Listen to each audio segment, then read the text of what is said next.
Thursday morning, Hans Hedderby picked me up and went over to the school, which was still unfinished. And when you say unfinished, what do you mean? The rooms were there, there's nothing on the concrete floor, no furniture, and they were still finishing off things around the building too.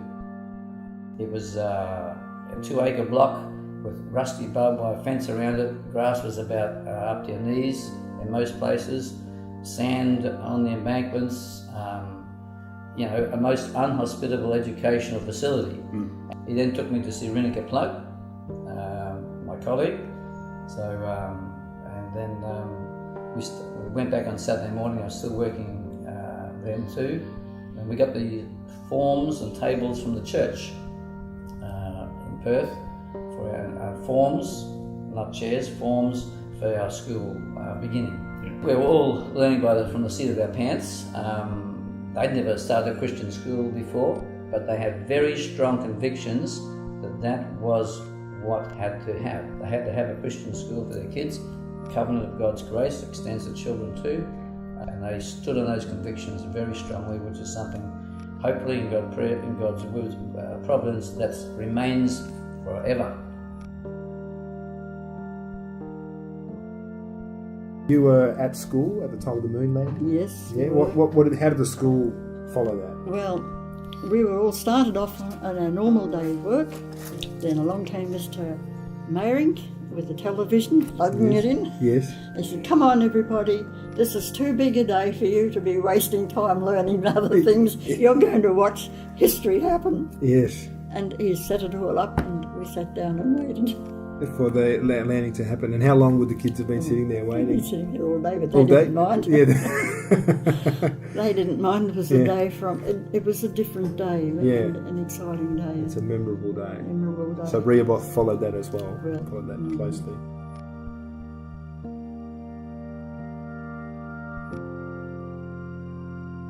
The board have tried to keep Christian education feasible financially for all families. And the Reformed churches used to make donations too, through their offerings, and also families who had no kids at the school also contributed their funds to the school. And that is a beautiful thing, and I think that's something unique about Rehoboth, that people support the school even though they don't have kids there, remembering that those children are still members of the Christian Covenant community.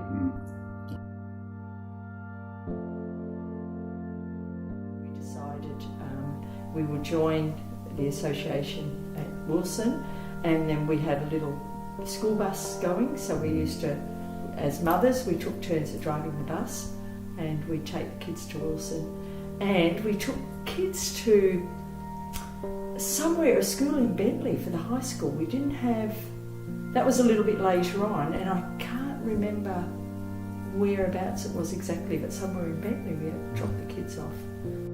And it was a long, going back to the driving, it was a long trip for these kids. I mean, we'd leave Medina probably just after 7. These were like, Yvette was only 5 years old at the time, and I think we had probably toddlers tied up in baby seats because we all had littler kids as well. And we started off going to Estedfords at Armadale, and we won a few prizes.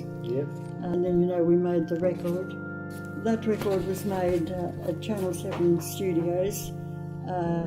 It was Michael Lush from Scripture Union who encouraged us to go ahead with this. We wanted to start a high school.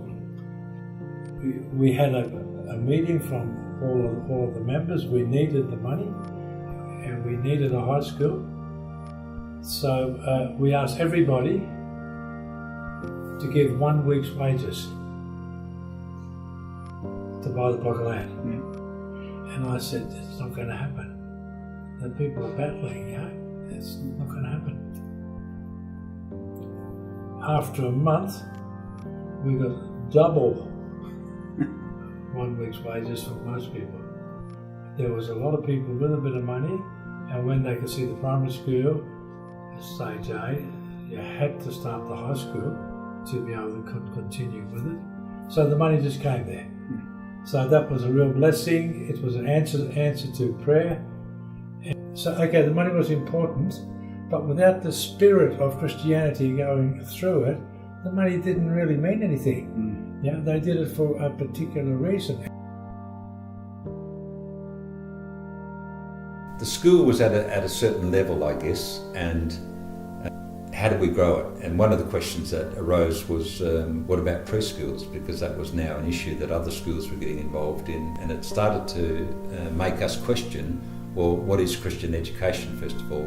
Where does that stop and start, basically? Then also there was the pressure, I think, on about, do we open it up as other schools did? The decision was no, not to do that, which was very, very difficult. And that even made us go back to like people like the Mr. Knowles. I remember we visited him and said, tell us about your understanding of Christian education, because we looked at the initial constitution and we were a bit unclear based on the words within the constitution. How wide does this go? Does it go to Christian people or was it to be used for outreach or whatever? And we came to an understanding now it was Christian people working together to educate their children. And that is, I think, still why Rehoboth is very much different today.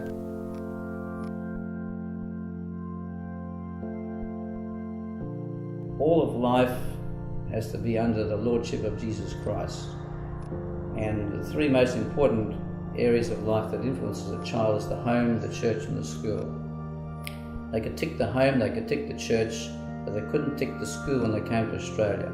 If they could have ticked the school, they wouldn't have done what they did. So we have to maintain that unity of faith and education.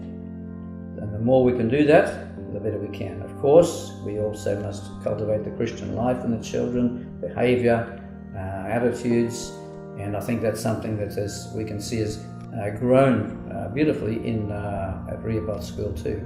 Yeah.